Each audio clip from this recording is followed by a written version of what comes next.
¿Cómo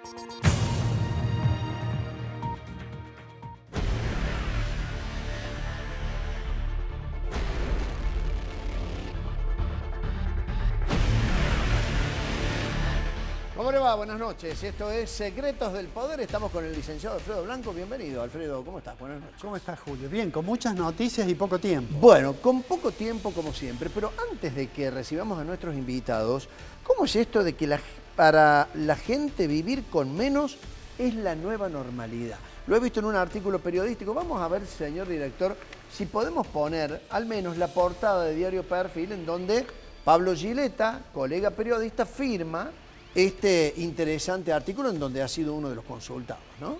Sí, es un artículo interesante, primero porque Gileta, bueno, es un reconocido periodista y además consultó muchas fuentes, ¿no? Sí.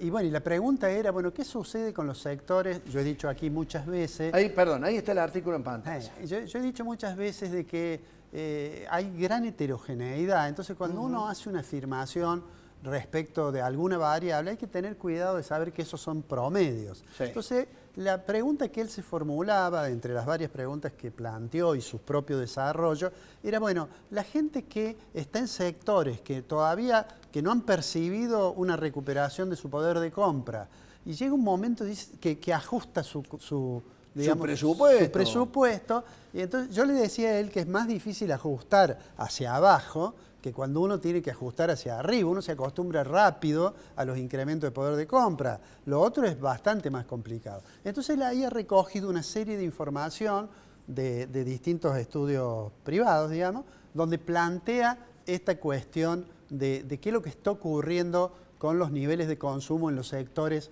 que están atravesando dificultades. Bueno, uno de los temas, usted puede encontrar en internet el artículo, está realmente interesante y por supuesto tiene la opinión de Alfredo Blanco, ¿no? Bueno, hoy un tema o un programa en donde vamos a tener varias cosas como para rescatar, ¿no? Sí, yo quiero sobre todo escuchar a quien sabemos que está apurada, Carmen Álvarez Rivero, a quien quiero preguntarle cómo viene la cosa de las normas en el Congreso, de la reforma laboral, del nuevo anuncio que han hecho sobre la reducción de la edad de imputabilidad, etc. Que va a ser seguramente muy discutida, hay opiniones de todo tipo. Algunos coinciden que es necesario sacar a los chicos delincuentes de las calles, ¿no? Sí. El tema es que parece tener cierto nivel de discusión la edad de 13 años, porque las convenciones internacionales marcan que es a los 14 la edad que se debería respetar para los chicos que han delinquido. Aunque hay países que tienen, y países obviamente del mundo desarrollado que tienen baja edad de imputabilidad. Baja edad de imputabilidad. Bien, Carmen Álvarez Rivero nos va a hablar de este tema y vamos a referirnos a la cuestión de la discapacidad. Otro tema muy discutido en donde sabemos que hay un juzgado federal en Campana que está pidiendo al gobierno nacional que se someta a una serie de cuestiones que tienen que ver con la aplicación de la ley. La doctora Marta Lastra va a estar hablando con nosotros sobre ese tema. ¿Te parece? ¿Arrancamos? Arrancamos. Secretos del Poder tiene esta presentación.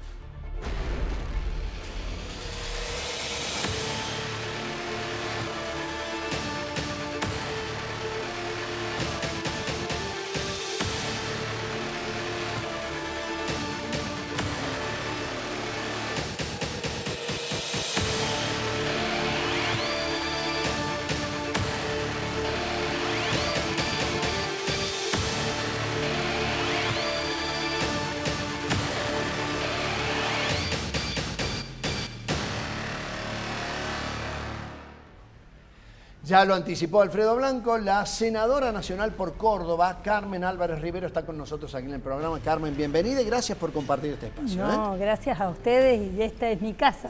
Bueno, así que semana que viene empiezan con toda la agenda legislativa. Como senadora, siguen. Como senadora, uno de los temas más fuertes que tienen en agenda, ya se ha sumado uno, dijo Alfredo, pero tal vez el tema de la reforma laboral. ¿Cómo viene esta cuestión? Y cómo viene la discusión, ¿no? Hay cuestiones bastante ríspidas, sobre todo con los gremios. Bueno, es el tema mío. Yo estoy abocada 100% al proyecto de modernización laboral porque he sido presidenta de esa comisión y porque vengo haciendo esta tarea. Les diría que el diálogo con los empresarios viene fluido, ni siquiera se ha caído durante enero, hemos tenido reuniones permanentes. Personalmente yo no he tenido demasiadas reuniones con sindicalistas en este tiempo, sí, durante el año pasado, y lo notable es que el sindicalismo, cuando uno habla de puertas adentro, dice esta reforma es imprescindible. Pero después cuando llega la hora de la verdad... Ese no lo dicen públicamente. No, nos cuesta que lo reconozcan. Y en esto, yo digo, hay 10 millones que están fuera de juego. Algunos dicen son 8 millones, guarda la diferencia. Si fueran 8 millones de argentinos en la informalidad, me parece que ya hay que hacer algo. Es tiempo. A ver, tengo dos preguntas. Una es una curiosidad. ¿Sale la reforma? Sale. Sale, perfecto. Ya tienen los votos, están tranquilos. Siempre puede haber una sorpresa, pero estamos trabajando, como le digo, y... Son optimistas. Y les conviene, aún las provincias como Córdoba, que todavía no se ha expresado, sí. Pero aunque Córdoba, dicen que Yarlora ya sabe cuál es la instrucción que le ha dado los pero legisladores. a Córdoba le conviene esta ley. A Córdoba, cordobeses, y a Córdoba provincia.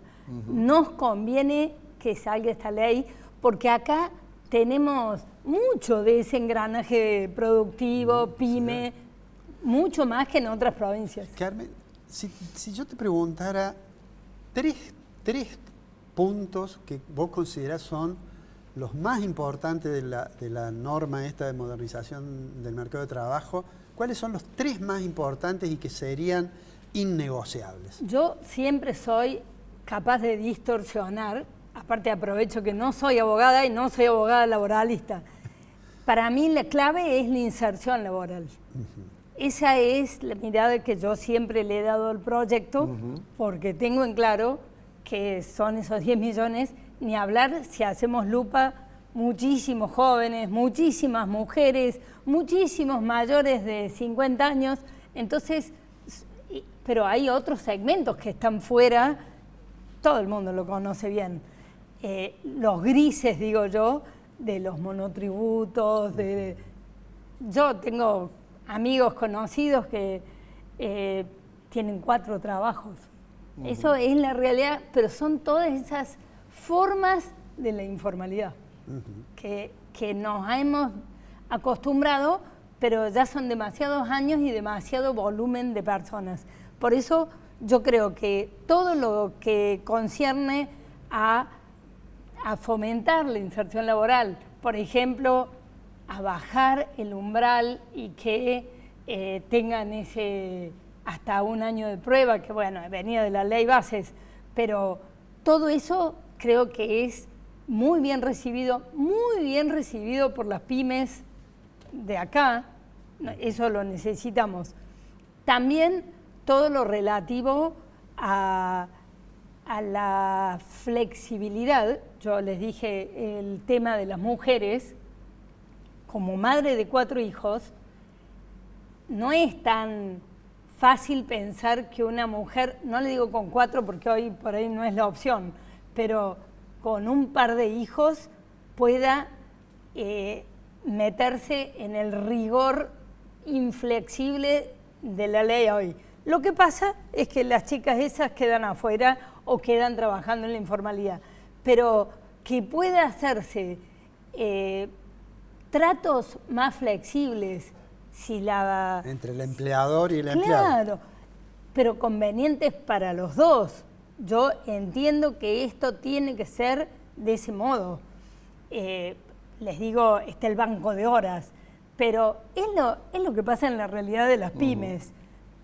Una empleada buena que si quiere ir porque tiene la doble demanda, se sienta a negociar y probablemente le diga, trabajá hasta las 2 de la tarde y después seguí home office, porque eso es la dinámica del trabajo real hoy.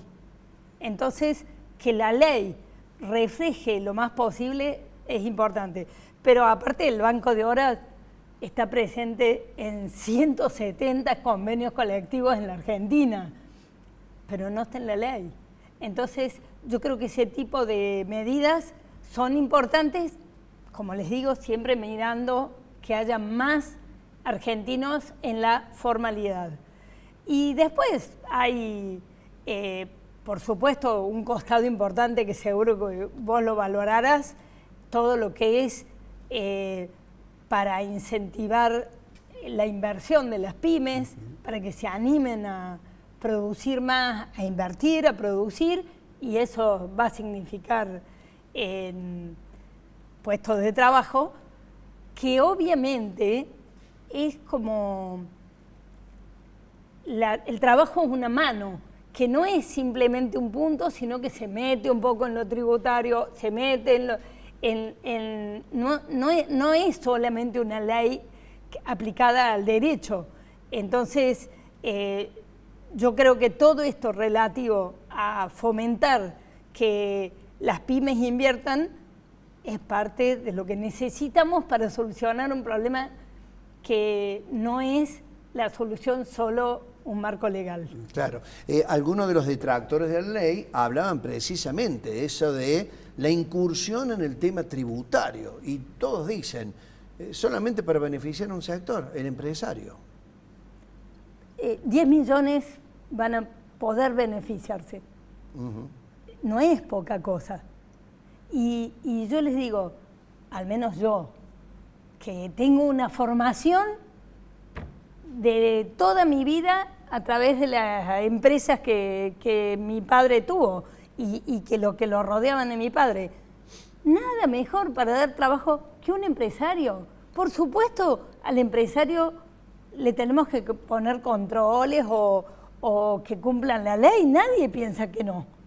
Pero el dador de empleo genuino es un privado que sueña, que arriesga capital, que busca gente.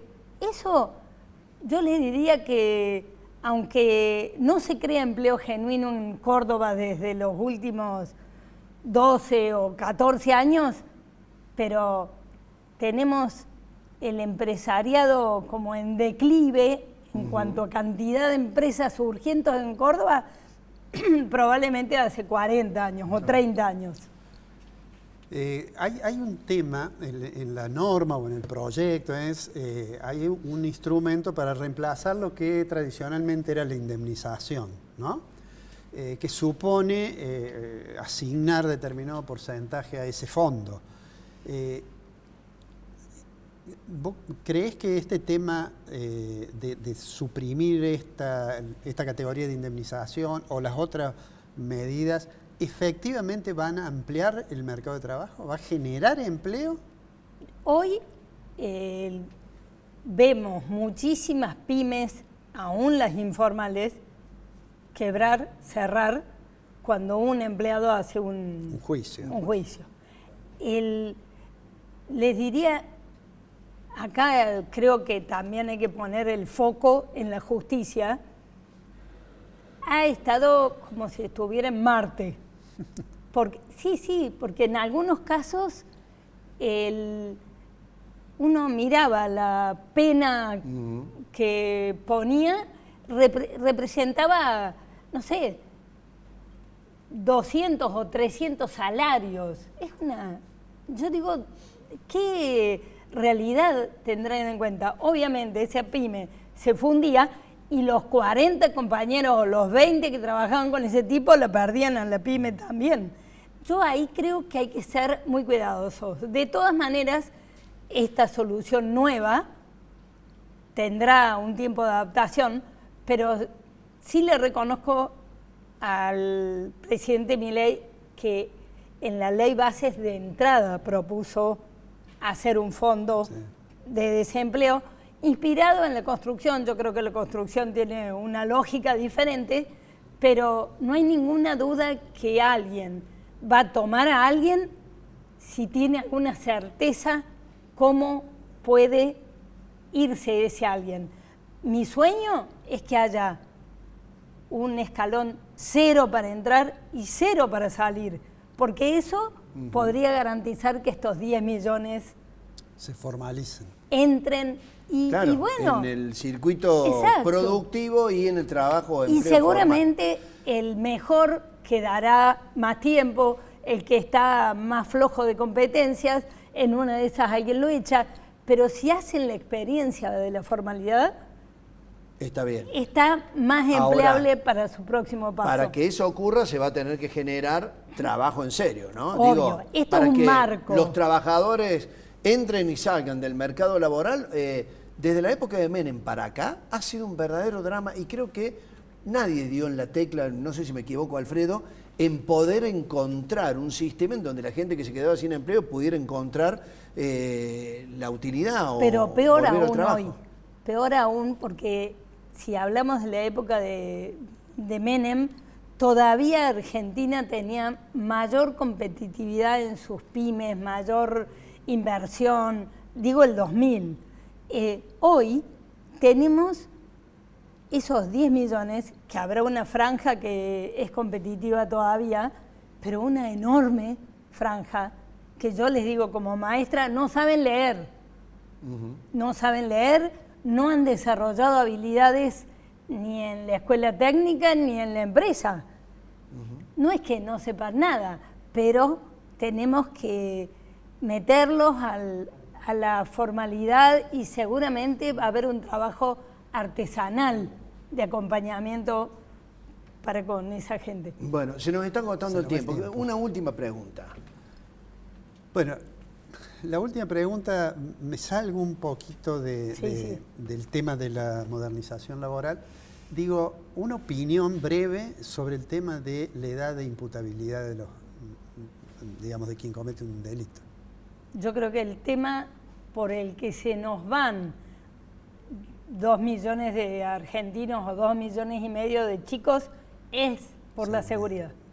Yo creo que la Argentina también en este tema viene dando vueltas, pero vuelvo a decirles, como maestra, hace 30 años que no enseñamos a leer. Estos chicos de 13 y 14 años no saben leer. Eso es una quita de posibilidades gigantesca. Por eso, lo único que propongo para educación es alfabetización inicial, que como soy maestra de ese nivel, puedo defender a capa y espada la tarea que se tiene entre preescolar y primer grado al respecto. Cuando un chico termina en la primaria con las competencias adecuadas, difícil que delinca. Bien. Vimos la experiencia de la Ley 1420 en la Argentina, que construyó la ciudadanía. Sí, totalmente. El primer país en alfabetizar. Carmen, muchísimas gracias por compartir este espacio con nosotros. Bueno, disculpen. La senadora por ahí Álvarez Rivero. me fui a una respuesta muy blanda a una pregunta muy dura. Yo creía que iba a ser más dura. La senadora Álvarez Rivero, aquí en Secretos del Poder. Vamos a la pausa, seguimos en un ratito nada más con la editorial de Alfredo.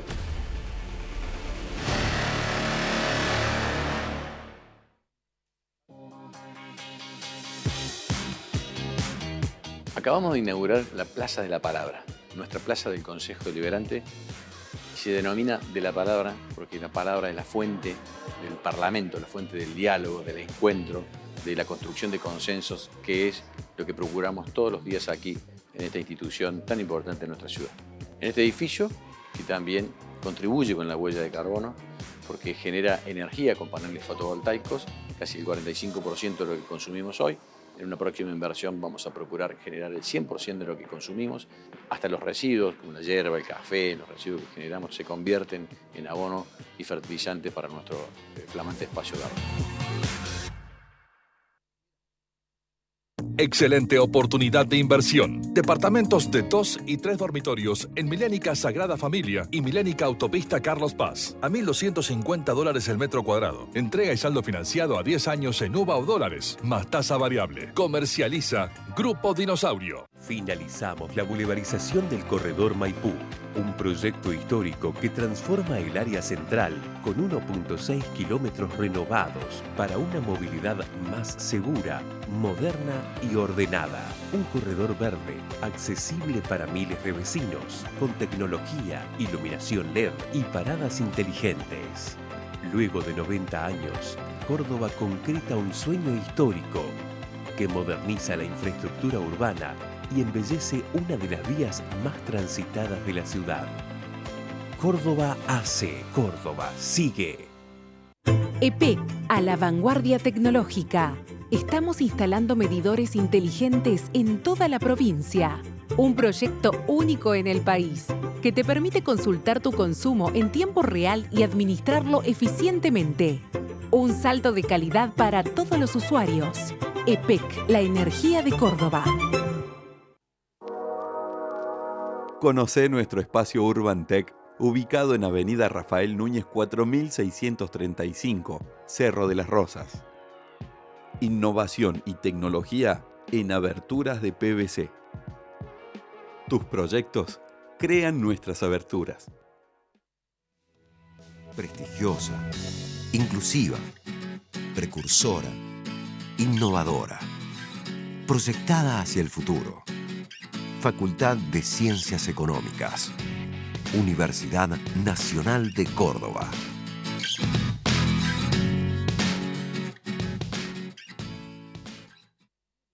En el campo de la oftalmología, la tecnología y el conocimiento van de la mano. En ONIS llevamos el cuidado de tus ojos al siguiente nivel.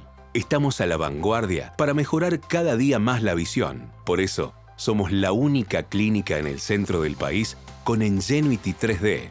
Al operar en 3D vemos las dimensiones reales del ojo y vemos profundidades que antes no podíamos ver. Brindamos la mejor tecnología en las mejores manos. Si yo tengo el mejor equipo, pero no estoy preparado y no se van a obtener los mejores resultados. ONIS. Todo tiene que ver con todo.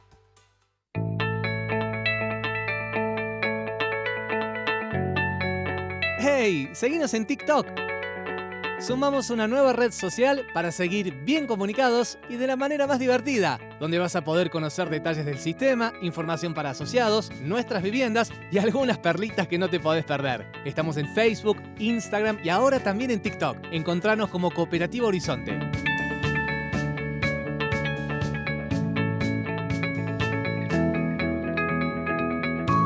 Horizonte, los pies sobre la tierra. Parabrisas Fabicur, la vida más segura. Cristales calidad original, stock permanente y distribución a todo el país. Servicios integrales para la gestión total del siniestro. Fabicur, más de 50 años fabricando calidad y seguridad.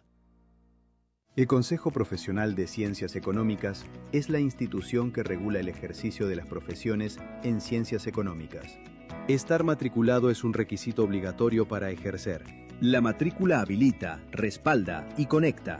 Además, con ella, accedes a asesoramiento profesional, formación continua, herramientas digitales, servicios de salud y mucho más. Ejercer con responsabilidad también es hacerlo con el respaldo de una institución que te acompaña. Matriculate en el Consejo Profesional de Ciencias Económicas. Es tu mejor decisión profesional.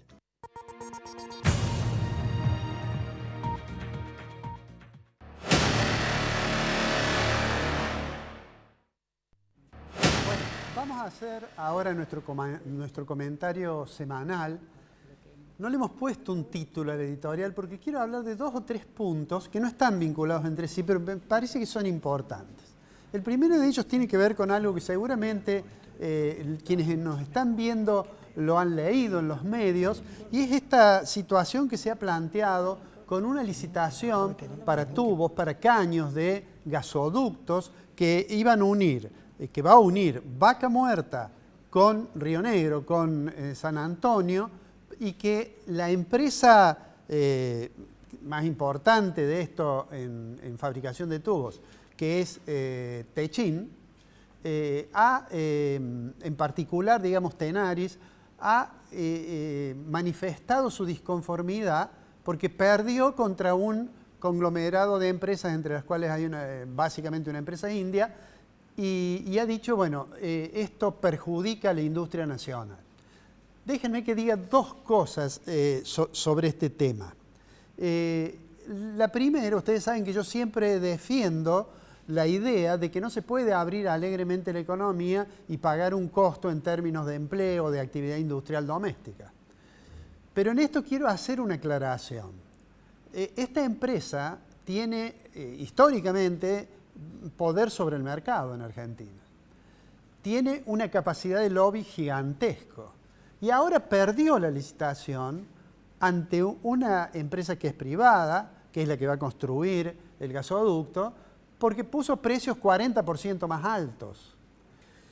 Entonces, el argumento de beneficiar a la industria nacional empieza a estar un poco flojo. Si bien la gente de Techín y en realidad Roca, que es el dueño de ese emporio, dice que van a ver si hay dumping, porque quienes han ganado ofrecen caños que son chinos y que están subsidiados, en fin, dejemos de lado eso.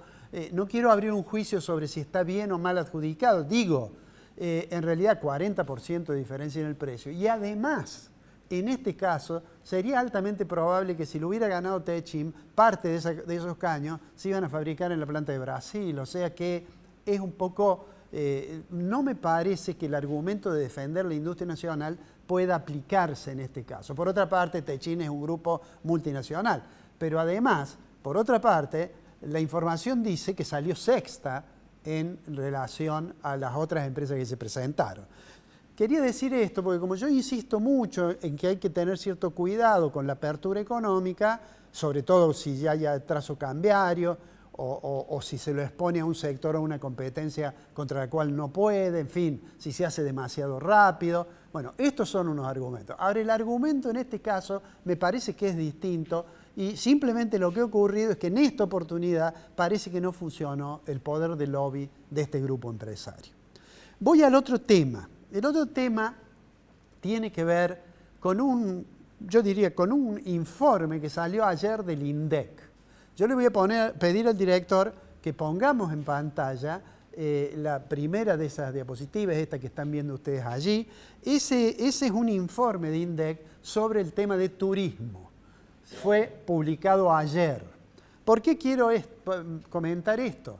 En primer lugar, para mostrarles un comunicado que sacó el INDEC ayer, que es la siguiente. Ese comunicado que está allí, la parte que está recuadrada, ese que está marcada, le voy a pedir que pongamos esa más claramente en la tercera diapositiva donde está diferenciado. Bueno, allí lo que dice es que luego de décadas, dice, ininterrumpidas de trabajo conjunto entre el Ministerio de Turismo de la Nación y el INDEC, ¿no es cierto?, el convenio no se va a renovar. ¿Qué quiere decir? Que la gente de turismo, el señor Scioli, dijo no voy a firmar ese convenio y eso le afecta obviamente la estadística. Allí el INDEC dice que el instituto va a hacer todos los esfuerzos que estén a su alcance para mantener la calidad de los indicadores. ¿Por qué digo que he querido poner esto? Miren, yo estoy convencido que esta decisión de Scioli de alguna manera de impedir que se siga con el convenio que permitía tener los indicadores de esa encuesta, estoy seguro que no es por un problema de mala fe, creo que es básicamente porque se trata de una decisión de un ignorante.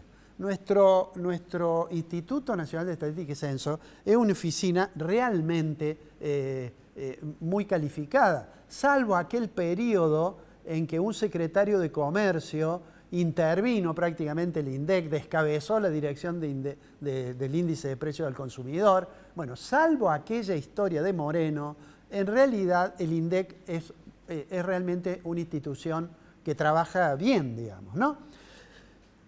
Y entonces ahora saco este comunicado para advertir de que algunos problemas vamos a tener con las estadísticas de turismo internacional. Digamos, fuera de esto, ¿qué dice ese informe? Que es el último que se publica en el marco de ese acuerdo con las autoridades de lo que era el Ministerio de Turismo. Y en la placa siguiente, allí está el último, y miren, ese dato es el dato de de diciembre del 2025. En diciembre del 2025, la cantidad de turistas que entraron es 535.800. Y la cantidad de argentinos turistas que salieron fue 705.000. Allí está el déficit que tenemos en la cuestión de turismo. Y si uno mira todo el año, que es la placa que sigue, entonces allí van a ver ustedes, la línea roja es el saldo negativo que tiene. Y fíjense que en 2025, en el primer semestre, claramente ese saldo negativo era mucho más importante. Recuerdan ustedes que el gobierno dejó atrasar el tipo de cambio, el dólar se hizo barato, después hay una ligera recuperación. Pero de todos modos, está claro que en materia de turismo algo está ocurriendo, algo está pasando, por lo cual hay mucho más turismo emisivo, es decir, argentinos que se van afuera, que extranjeros, es decir, no residentes, que vienen a la Argentina. Fíjense cuánto es el número de 2025 si tomamos todo el año, ¿no? Si tomamos todo el año, el año 2025, ingresaron 2.800.000 turistas no residentes, ¿no? No residentes argentinos. Ahora, salieron 5.959.600. ¿Qué quiere decir? Que hay un saldo de 3 millones de turistas negativo, llamémosle así. Y eso supone, cuando uno mira qué significa eso en términos de gasto, eso supone un balance de turismo negativo. Y si fijamos en 2025, nos vamos a encontrar que probablemente 4.000 millones de dólares ha sido el balance negativo de 2025. ¿Por qué quise traer esto? Básicamente por dos razones. La primera, para decir o para mencionar la torpeza del señor Scioli de decir que no se continúe con el convenio con INDEC. La segunda, para reconocer que INDEC dice que va a tratar de mantener de todos modos la calidad de la estadística y decir que en realidad el INDEC es un organismo que tiene muy buena reputación en los trabajos que hace. Pero la tercera, y es más importante, o la cuarta, o la conclusión, como le quieran llamar, es que cuando nosotros decíamos que el tipo de cambio estaba atrasado y decíamos que eso impactaba en turismo, es lo que vemos en estos gráficos. Lo que ayer nos ha mostrado el INDEC es un resumen, diría yo, de un periodo en el cual el tipo de cambio estuvo atrasado y uno podría decir ahora que el gobierno por fin está logrando acumular reservas internacionales, estamos en 45.000 millones de dólares, ha comprado el Banco Central algo así como 1.000 millones de dólares, lo cual lo pone en línea con el compromiso que tiene con el fondo de llegar a comprar 10.000 millones de dólares. En febrero vienen los técnicos del fondo y ahí seguramente va a haber un intercambio de opiniones interesante. Pero digo, está claro, la cifra de turismo, por más que el gobierno diga, no, el dólar flota, tenemos una banda, etc. Bueno, en realidad el dólar se atrasó mucho durante el año pasado, se recuperó un poco, pero sigue siendo un tipo de cambio todavía que aparece no como un tipo de cambio alto, no como un tipo de cambio como el que tuvo Argentina en los periodos que creció. Pero bueno, el gobierno ha avanzado bastante en el sentido que, aunque decía que no lo iba a hacer, amplió la banda. Aunque decía que no hacía falta, compra dólares, no solo en el mercado, sino compra en operaciones en bloque. Y yo creo que eso es saludable, aunque todavía, si uno mira las reservas netas, este camino debe seguirlo el gobierno y seguramente en febrero, que tiene otra obligación del orden de 900 millones de dólares, seguramente va a poder cumplir con eso. Si logra continuar con eso, nos encontraremos en algún momento con que ese indicador, que es el riesgo país, que es la diferencia de tasa de interés que paga Argentina en relación al rendimiento que tiene un título de la tesorería de los Estados Unidos, que se supone que no tiene riesgo. Entonces, cuando decimos está en 500 puntos, es porque Argentina tiene que pagar 5 puntos más de tasa de interés. Si quiebra la barrera de los 500, es probable, no lo sabemos, pero es probable que Argentina pueda volver al mercado internacional con tasas más bajas que las que ha tenido que pagar en el pasado, y es probable entonces que el gobierno pueda definitivamente decir que corrigió los problemas del sector externo. Pero lo vamos a ver en el futuro.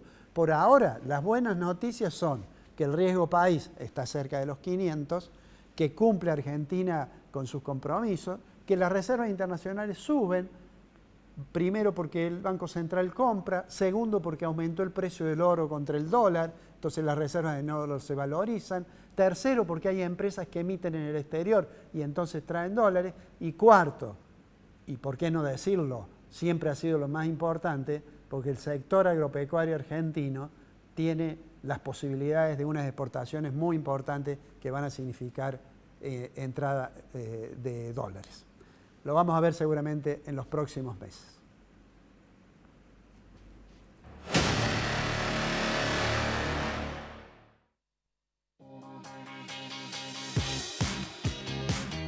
Acabamos de inaugurar la Plaza de la Palabra, nuestra plaza del Consejo Deliberante. Se denomina de la palabra porque la palabra es la fuente del Parlamento, la fuente del diálogo, del encuentro, de la construcción de consensos, que es lo que procuramos todos los días aquí en esta institución tan importante en nuestra ciudad. En este edificio, que también contribuye con la huella de carbono, porque genera energía con paneles fotovoltaicos, casi el 45% de lo que consumimos hoy. En una próxima inversión vamos a procurar generar el 100% de lo que consumimos, hasta los residuos, como la hierba, el café, los residuos que generamos se convierten en abono y fertilizantes para nuestro flamante espacio verde. Excelente oportunidad de inversión. Departamentos de 2 y 3 dormitorios en Milénica Sagrada Familia y Milénica Autopista Carlos Paz. A $1.250 el metro cuadrado. Entrega y saldo financiado a 10 años en UVA o dólares, más tasa variable. Comercializa Grupo Dinosaurio. Finalizamos la bulevarización del corredor Maipú, un proyecto histórico que transforma el área central con 1.6 kilómetros renovados para una movilidad más segura, moderna y ordenada. Un corredor verde, accesible para miles de vecinos, con tecnología, iluminación LED y paradas inteligentes. Luego de 90 años, Córdoba concreta un sueño histórico que moderniza la infraestructura urbana y embellece una de las vías más transitadas de la ciudad. Córdoba hace, Córdoba sigue. EPEC, a la vanguardia tecnológica. Estamos instalando medidores inteligentes en toda la provincia. Un proyecto único en el país que te permite consultar tu consumo en tiempo real y administrarlo eficientemente. Un salto de calidad para todos los usuarios. EPEC, la energía de Córdoba. Conocé nuestro espacio Urban Tech, ubicado en Avenida Rafael Núñez 4635, Cerro de las Rosas. Innovación y tecnología en aberturas de PVC. Tus proyectos crean nuestras aberturas. Prestigiosa, inclusiva, precursora, innovadora, proyectada hacia el futuro. Facultad de Ciencias Económicas. Universidad Nacional de Córdoba.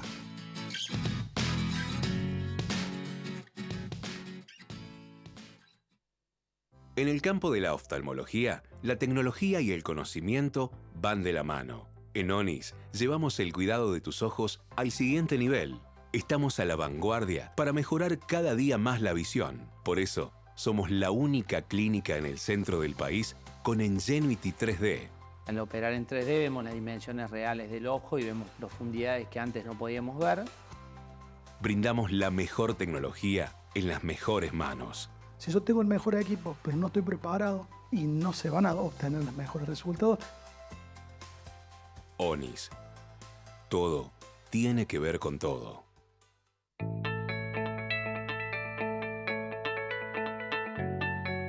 ¡Hey! Seguinos en TikTok. Sumamos una nueva red social para seguir bien comunicados y de la manera más divertida, donde vas a poder conocer detalles del sistema, información para asociados, nuestras viviendas y algunas perlitas que no te podés perder. Estamos en Facebook, Instagram y ahora también en TikTok. Encontranos como Cooperativa Horizonte.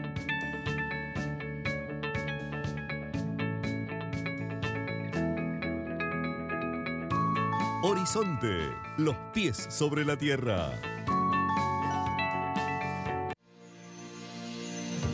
Parabrisas Fabicur, la vida más segura.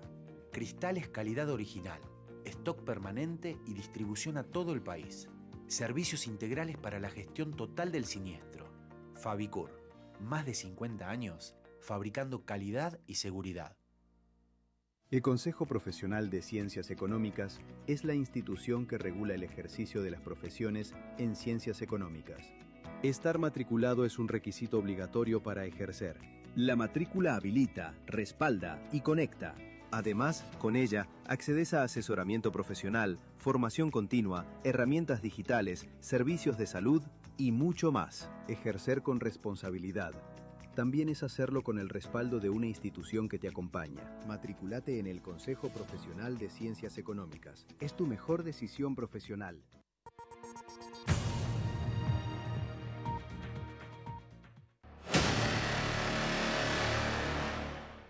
Seguimos en Secretos del Poder. Vamos a incursionar en un tema que no tiene definición.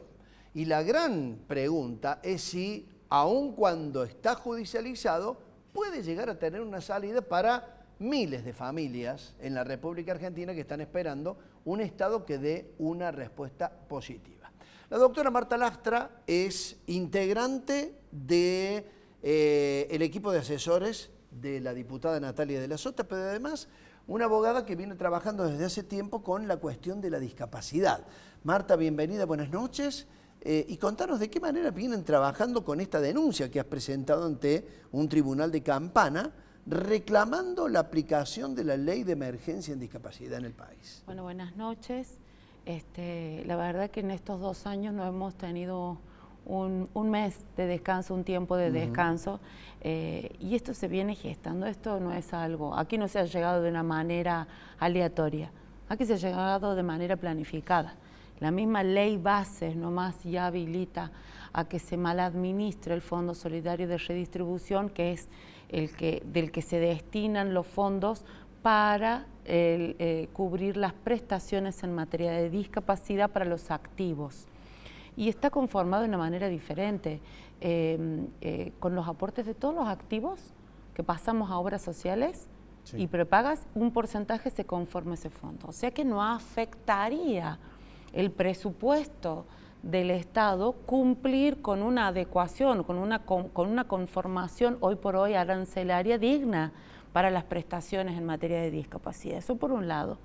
Y por otro lado, esta cacería de brujas más o menos que se han inventado en materia de pensiones no contributivas por invalidez laboral, en donde tenemos una población que tiene discapacidad y pobreza. Tremenda combinación hoy por hoy en nuestra Argentina actual, en donde, bueno, han dilapidado, digamos, bastante los fondos y hoy por hoy es objeto de mucha investigación penal por coimas la Agencia Nacional de Discapacidad, incluir salud. Este era el escenario en donde se suma un incumplimiento constante de la legislación y de todos los instrumentos del Ejecutivo que conformaban y permitían que funcione el sistema de discapacidad como se lo venía conociendo. Totalmente perfectible, sí, pero funcionaba, andaba. Hoy por hoy tenemos último aumento del nomenclador, enero 2024 del 0,05%, burlesco. Malvado. 0,05%. Exactamente, del nomenclador, con demoras que iban de 3 a 6 meses en el pago de aranceles de los prestadores. Imagínate, era una kinesióloga que trabajaba para que una persona con discapacidad y que tiene dificultades respiratorias pueda respirar todos los días, se le pagaba la sesión 12.000 pesos. Con el hermoso aumento generoso que ha tenido Milei en septiembre, sin reglamentar la ley, que hoy por hoy pone como excusa, aumentó entre un 30 y un 35% de manera escalonada de octubre a diciembre. Pasó a cobrar casi 16.000 pesos, por ahí usted es el que sabe del número, pero 16.000 pesos más o menos una sesión que hoy por hoy en el mercado está rondando los 50.000 pesos. Claro. Entonces estamos hablando de un destrato al profesional que tiene derecho a la retribución digna, sí, por una prestación. ¿Y por qué no se permite que la persona, hoy por hoy con estas ideas de libre mercado que quieren traducir a cualquier sector de la sociedad sin contemplar, ¿no?, las posibilidades que tiene cada uno de los sectores. ¿Por qué? Porque estamos hablando de que existe legislación y una convención internacional que habla sobre no solamente la gratuidad, sino la universalidad y el derecho que tiene una persona que tiene la prepaga más cara del país y PAMI. Tiene derecho a tener la misma prestación. Si lo dejamos librado a las reglas del mercado, estas prestaciones, vamos a tener personas con discapacidad de primera, de segunda y de tercera categoría.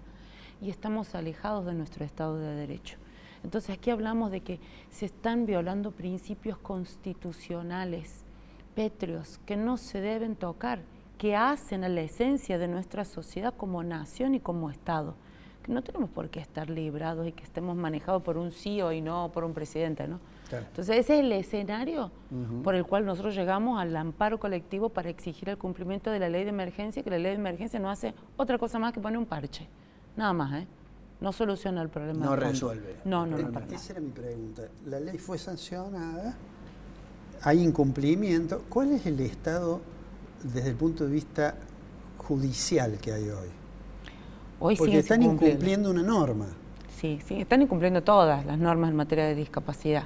Porque para llegar a una ley de emergencia en discapacidad, esto significa que el Poder Legislativo le dice al Poder Judicial, querido, no estás haciendo lo que tienes que hacer, estás incumpliendo todo este sistema legislativo y ejecutivo también que permite ese funcionamiento, sancionamos una ley de emergencia para darle una orden a otro poder. O sea, hay que llegar a esa situación, ¿no? Tener una ley de emergencia. Encima, no solamente se intentó vetar, no solamente se intentó suspender a través de la promulgación, que nosotros ese decreto es el que atacamos y pedimos la inconstitucionalidad del artículo 2 del decreto 681, que decía que nosotros no, el presidente Milei decía, no la voy a poner en marcha hasta que usted, Poder Legislativo, no me diga de dónde voy a sacar el dinero en un año en donde teníamos un presupuesto prorrogado y donde las partidas presupuestarias eran decididas discrecionalmente por el Poder Ejecutivo, para no decir caprichosamente, ¿no? Porque si quería comprar o disponer para comprar el submarino, un avión o la CIDE y no gastar en discapacidad, porque para él era un gasto de discapacidad, o por lo menos el impuesto, o sea, definir el tema del fuego, por ejemplo, esas no eran prioridades para el presidente. Pero el presidente tiene que entender que es presidente, no es un emperador, y debe cumplir con el Estado de Derecho. Entonces ese Estado de Derecho habla de que como todos estamos obligados a cumplir la misma legislación. No podemos decir, no voy a pagar impuestos, no cumplo con la ley de impuestos porque yo no sé de dónde voy a sacar la plata. Lo tenemos que pagar a los impuestos. Bueno, estamos hablando de la misma obligación. Y lo peor, lo agravado del tema, es que el presidente debe dar el ejemplo, ¿no?, en esa materia. Claro, en materia republicana, por lo menos, respetar lo que otros poderes han hecho. El legislativo ratificó la ley de emergencia después del veto presidencial y la justicia le está obligando precisamente a cumplir esa ley. Ahora, del otro lado de esta cuestión tan tecnicista que también tienen que llevar los abogados para que todo se cumpla, hay, me imagino, gente que está pasando realmente muy mal. Vos hablaste de una profesional que se dedica a rehabilitación, pero digo, más allá de todo esto, hay muchos profesionales y hay familias desesperadas por este incumplimiento. Bueno, aquí estamos hablando de que la sociedad no está bien, el empleo lamentablemente no es que esté estancado, está en caída hoy por hoy, y al afectar la cantidad de activos, o sea, al dejar de ser activos, esas personas dejan de tener aportes y dejan de tener obras sociales, ¿sí? Y el sistema de salud público se satura. Cuando una persona no tiene una discapacidad, digamos, el trámite se vuelve engorroso. Irse a un hospital, tener un turno, pedir un turno, pero puede tener la cobertura a través del sistema público. Ahora, cuando se tiene una discapacidad y se deja de tener una obra social a través de la cual uno obtenía la cobertura de prestaciones, estamos ante un grave problema. Pero también tenemos otro problema. Cuando se deja de ser activo, ese porcentaje que se aportaba en concepto de obra social y que la obra social sacaba un poquito para el Fondo Solidario de Redistribución, empieza a desfinanciarse. Entonces, la bolsa de donde se sacan para cubrir las prestaciones se va achicando, ¿sí? Entonces, estamos teniendo que la persona que tiene o que no tiene una discapacidad cuyo porcentaje aportado a ese fondo está bajando, estamos teniendo menos oportunidad de cobertura. No solamente de manera individual acceder a la cobertura, el empleo en sí, la baja de activos afecta al Fondo Solidario de Redistribución que permite la cobertura de las prestaciones para una persona con discapacidad. ¿Y esto qué implica? No solamente a la persona con discapacidad sin prestaciones, sino los profesionales, las instituciones y la familia que tiene una persona con discapacidad sin posibilidades de desarrollo. No hablemos ya de autonomía de la vida de la persona, no hablemos ya de tipo de calidad de prestaciones. Estamos hablando de que una familia entera que va más allá de la casa se ve afectada. Te había preguntado, ¿cuál es el estado actual? Digamos, los funcionarios incumplen con una norma y la justicia se despide, pero ahora, ¿cuál es la situación? La situación actual es que todavía no está reglamentado, todavía no hemos visto ninguna acción que vaya tendiente a cumplir con los objetivos de la ley de emergencia. Solamente creo que ayer ha llegado el organigrama nuevo de esta Secretaría de Discapacidad dentro del Ministerio de Salud, en donde tenemos, por ejemplo, a cargo de incluir salud a personas que son titulares de hospitales públicos, de instituciones privadas de salud. Bueno, el ex CEO de OSDE fue el titular de la superintendencia. Estamos hablando de gente que tiene una mira del sector privado a cargo de espacios o de lugares públicos de mucha importancia, de los cuales depende el destino de millones de personas en nuestro país. ¿Y judicialmente qué es lo que hay que hacer para esperar al 4 de febrero, que es el plazo máximo que le estableció el juez González Charbay, que es el titular del juzgado de Campana, para que cumpla con el efectivo, o sea, valga la redundancia, con el efectivo cumplimiento de la ley, la puesta en marcha de la ley. Ese día es el día límite que tienen, porque mi denuncia surge porque el Poder Ejecutivo presenta un escrito escueto en donde dice: he mandado a reglamentar, estoy cumpliendo con la ley, cuando eso no hace el efectivo cumplimiento. No parece muy preocupado Milei, que hoy estaba ensayando con Fátima Flores para la presentación en Mar del Plata.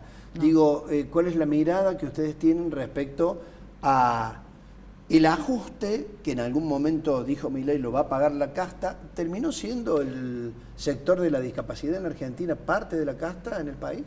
Sí, el ajuste no solamente en materia de prioridades, porque no solamente nos está desfinancia el fondo creado hace mucho tiempo, sino también que logró una cacería de brujas en materia de pensiones no contributivas, se dedicó a coimear a través de incluir salud. Estamos hablando de que no debemos esperar las decisiones de los jueces, ¿no?, en materia de las investigaciones, pero es de público conocimiento cuál es la situación de la cantidad de desviación y de aumento, de inflar montos para poder tener mejores beneficios personales en una caja que se dedica, que es la quinta caja del Estado, pero es la que sostiene como obra social a los que tienen pensiones no contributivas por ser pobres y tener una discapacidad.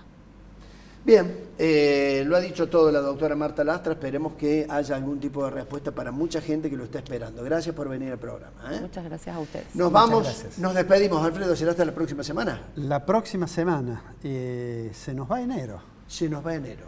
Y vienen muchas cosas, lo hemos hablado ya con la senadora Álvarez Rivero, se viene un febrero muy caliente con el tema de todo lo que hay para tratar en el Congreso de la Nación en extraordinario. Nos vemos la próxima semana. ¿Sí? Nos vemos la semana que viene. Gracias por la compañía. Nos encontramos el próximo martes aquí en Secretos del Poder.